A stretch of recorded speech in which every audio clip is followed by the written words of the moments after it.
Mafia Atiq Ahmad का बेटा अली अहमद बुधवार दोपहर करीब 2:35 पर भारी सुरक्षा व्यवस्था के बीच झांसी जेल में शिफ्ट कर दिया गया। झांसी जेल के बाहर मीडिया कर्मियों के सवाल के जवाब में अली अहमद ने आरोप लगाया कि परेशान करने की गरज में उसे जेल बदली गई है।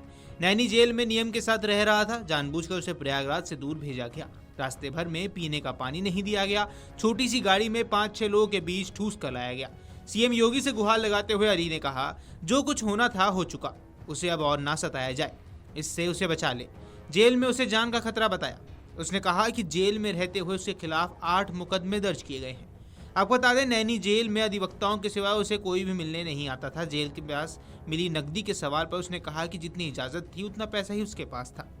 प्रयागराज से 14 पुलिस कर्मियों की टीम सुबह करीब 7 बजे उसे लेकर निकली थी। वरिष्ठ जेल अधीक्षक विनोद कुमार के मुताबिक सुरक्षा के लिहाज से उसे आंतरिक सेल में रखा गया। वहीं वरिष्ठ जेल अफसरों का कहना है कि नैनी जेल में अली से मिलने वालों की संख्या लगातार बढ़ने लगी थी। इसके चलते उसे जेल बदलने का फैसला किया गया। मंगलवार की रात शासन से फरमान आते ही अतीक अहमद के बेटे अली अहमद को बुधवार सुबह 7 बजे केंद्रीय कारागार नैनी से भारी सुरक्षा के बीच झांसी जिला जेल भेज दिया गया। माना जा रहा है कि जून में अली के बैरक में पैसा मिलने के बाद ही जेल बदलने की कवायद शुरू हो गई थी।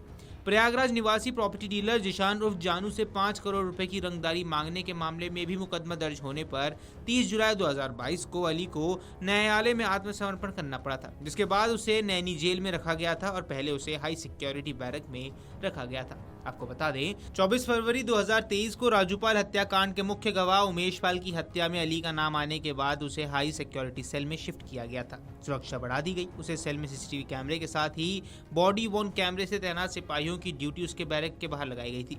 लेकिन जून में अली के बैरक में तलाशी के दौरान पैसा मिलने के बाद ये सामने आई कि जेल में अली की सुरक्षा को लेकर चूक की जा रही है। मामला मुख्यालय की रिपोर्ट प्रस्तुत होने के बाद से ही जेल स्थानांतरण की कवायद शुरू हो गई थी। प्रयागराज में बहुचर्चित उमेश पाल हत्याकांड में अली अहमद भी नामजद है। उस पर अतीक अहमद, असद समेत अन्य मिलकर उमेश पाल की हत्या रचने का आरोप है।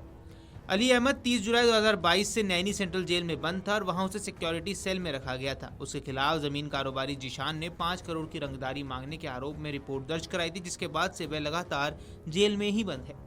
आपको बता दें, नैनी जेल में अली करीब 3 साल 2 महीने रहा है। उसने अपने वकील के अलावा उससे कोई मिलने नहीं आता था। जुलाई में कार्यभार संभालने के बाद डीजी जेल पीसी मीणा यहां निरीक्षण के लिए पहुंचे थे। इस दौरान उन्होंने अली की बैरक को भी देखा था। अली ने उनसे तन्हाई बैरक से हटाकर अन्य बंदियों के साथ रखने की बात कही थी। 17 जून को जेल मुख्यालय के अधिकारियों के निर्देश पर अचानक डीआईजी जेल राजेश श्रीवास्तव ने उसके बैरक की तलाशी ली तो उसके पास से 1100 रुपए की नकदी मिली। मामले में 2 डिप्टी जेलर, 1 वार्डन को निलंबित भी किया गया था। जांच के दौरान ही तत्कालीन वरिष्ठ जेल अधीक्षक रंग बहादुर पटेल का भी स्थानांतरण हो गया। रात करीब 2 बजे उन्हें अली के झांसी स्थानांतरण किए जाने के शासनदेश मिले थे। सुबह करीब 7 बजे सुरक्षा व्यवस्था ने उसे यहां ले जाया गया।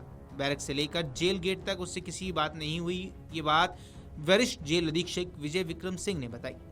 अली अहमद ने कहा कि वह दिल्ली में कानून की पढ़ाई कर रहा था, लेकिन उसे फर्जी मुकदमे में फंसाकर जेल में डाल दिया गया। जेल में रहते हुए उस पर 8 मुकदमे दर्ज किए गए हैं। उसने झांसी जेल में अपनी हत्या की आशंका भी जाहिर की।